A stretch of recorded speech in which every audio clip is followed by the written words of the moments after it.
अध्यात्म विज्ञान कोई धर्म या संप्रदाय नहीं है, ये स्पिरिचुअल साइंस है जो कुदरत के कानून पर आधारित है। ये विज्ञान पूरे ब्रह्मांड के सभी रहस्यों को उजागर करता है और जीवन के सभी पहलुओं को समझने के लिए एक नई दृष्टि देता है। इसी को आर्ट ऑफ विजन कहते हैं, दुनिया को देखने की एक नई दृष्टि, जो अध्यात्म विज्ञानी परम पूज्य स्वामी श्री कमलेशानंद जी के निर्देशन में सनातन सत्य का अनुसंधान कर हमारे जीवन को प्रकाशित करे। जय सच्चिदानंद। लड़की बहुत अच्छी थी, पढ़ी लिखी थी, घर काम भी जानती थी और लोगों के साथ व्यवहार भी अच्छा करती थी। तो लड़के को लगा कि ये हमारी लड़की या पत्नी क्या है, अच्छी है। तो हमको हर साल, हमारे कुल देवी होता है ना, शादी करने के बाद कम से कम एक साल में एक बार उसका दर्शन करने के लिए जाते हैं ना, कुल देवी का। आप समझे? तो वो पति पत्नी एक साल के बाद अपने कुल देवी का गांव में दर्शन करने के लिए गए और हस्बैंड वाइफ दोनों है।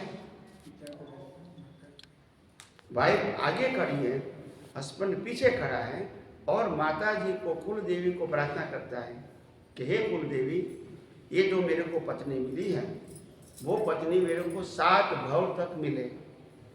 वो प्रार्थना करते, प्रार्थना करने का तो अधिकार है कि नहीं? है कि नहीं? तो उन्होंने प्रार्थना किया। तो आजकल की पढ़ी लिखी बहू क्या बताया, वो भी कहता है कि मेरा पति भी गलत साबित नहीं होना चाहिए। क्या बताया? गलत साबित नहीं होना। तो ऊपर पढ़ी लिखी थी, तो उन्होंने भी प्रार्थना किया ये सुनने के बाद कि हे कुल देवी, ये मेरे पति के साथ 7वां भव होना चाहिए। नहीं समझ में आया? तो ये भी गलत नहीं, वो भी गलत नहीं, बोलते नहीं है। आप समझे? इनको 7 भव पत्नी चाहिए और पत्नी बोलती है ये मेरा पति के साथ 7वां भव होना चाहिए। बस, तो खत्म हो गई ना बात। कोई गलत, फिर क्या तकलीफ है? ऐसे दुनिया चलती है। यही बात है, कितने अवतारों से हम यही कहानी ढूंढते रहते हैं, यही कहानी और यही बात है।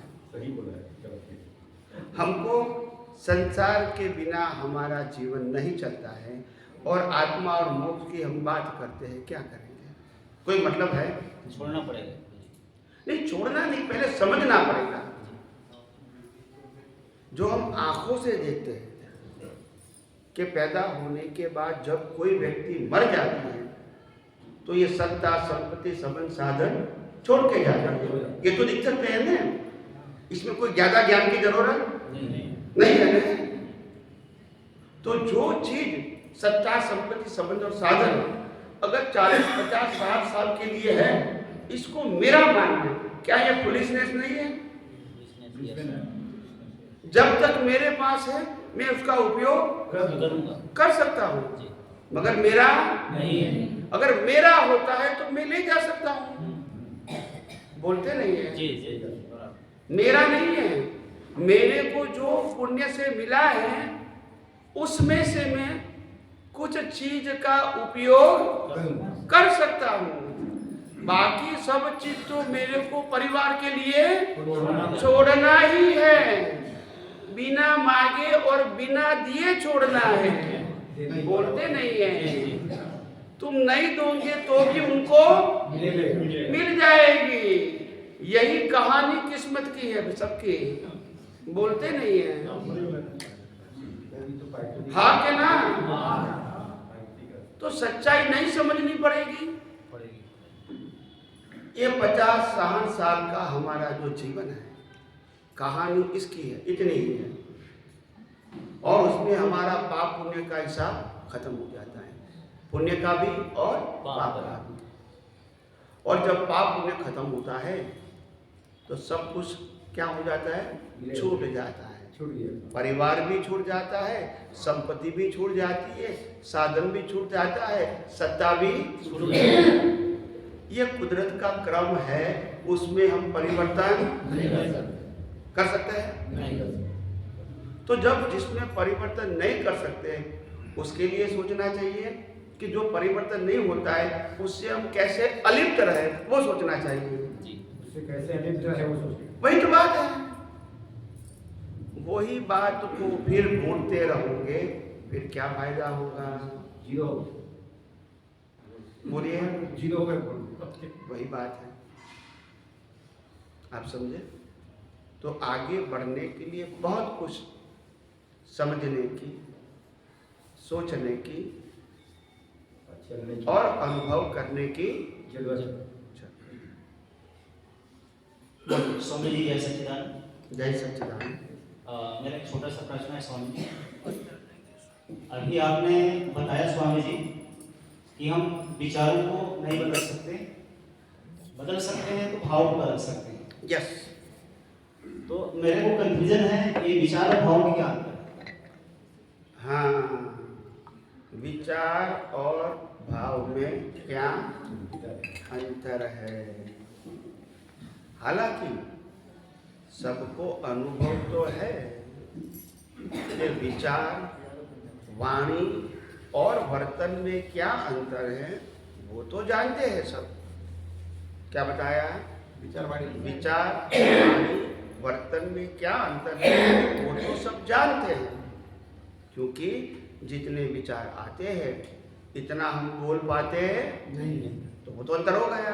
और जितना बोलते हैं इतना क्रिया भी हम कर सकते हैं नहीं, तो तीनों में तो अंतर मालूम है हमको।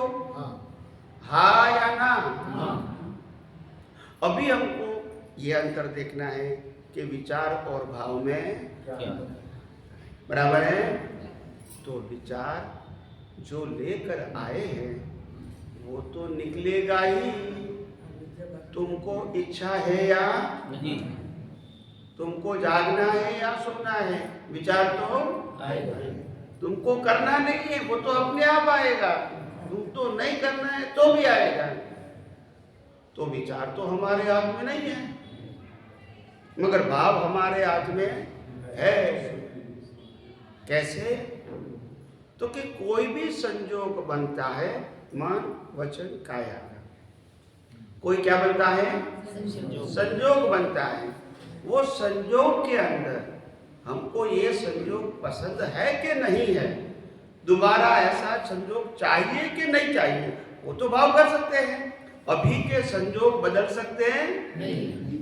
अगर मैं आज चोरी करता हूं, वो मेरा पैसा है क्योंकि परिवार चलाना है और वो मेरा धंधा है जी, तो मैं चोरी तो करता रहूंगा, मगर अंदर भाव बदलता हूं कि भगवान मेरे को ऐसा काम क्यों दिया है, ये मेरे को अच्छा नहीं लगता। तो भाव तो बदल सकते हैं, मगर चोरी तो करनी पड़ेगी क्योंकि परिवार चलाना है, क्योंकि संजोग ही वही लेकर आया हूं। अगर कोई व्यक्ति नौकरी करता है, इससे घर चलता है, नौकरी पसंद नहीं है, मालिक पसंद नहीं है, उनके मैनेजर पसंद नहीं है, काम पसंद नहीं है, मगर घर तो काम भी, तो पसंद ना पसंद से आप इसको छोड़ सकते हैं नहीं, मगर भाव बदल सकते हैं कि हे परमात्मा, ऐसे काम करने से क्या फायदा, मैं हर घर के परिवार के साथ शांति से जी नहीं सकता हूँ क्योंकि तनाव में रहता हूँ काम में, फिर बॉस के साथ टकराव होता है, मेरे काम करने वाले कर्मचारी के साथ तनाव होता है, मालिक के साथ तनाव होता है, ये मेरे को पसंद नहीं है। तो मैं भाव करता हूँ कि इस प्रकार की जॉब मेरे को दोबारा नहीं मिले। भाव तो कर सकता हूँ ना, जॉब तो अभी छोड़ना संभव नहीं। समझ में आया? भाव का मतलब अवस्था में सार निकालना और सार के आधार से नए भाव बनाना जो आपको चाहिए। ये है, वो आपको पसंद भी हो सकते हैं, ना पसंद भी हो सकते हैं, मगर भाव आप परिवर्तित कर सकते हैं। अगर कोई चीज पसंद है तो वो दोबारा आप वो भाव भी कर सकते हैं। और जो चीज पसंद नहीं है तो आप भाव परिवर्तन भी कर सकते हैं। वो आपके पास है। विचार परिवर्तन करने का आपके पास स्वतंत्रता नहीं है। क्योंकि विचार खुद ही रिजल्ट है जी, और जैसा और भाव एग्जाम है। एग्जाम नहीं दे सकते हैं, रिजल्ट को हम नहीं बदल सकते। नहीं बदल सकते हैं। धन्यवाद स्वामी।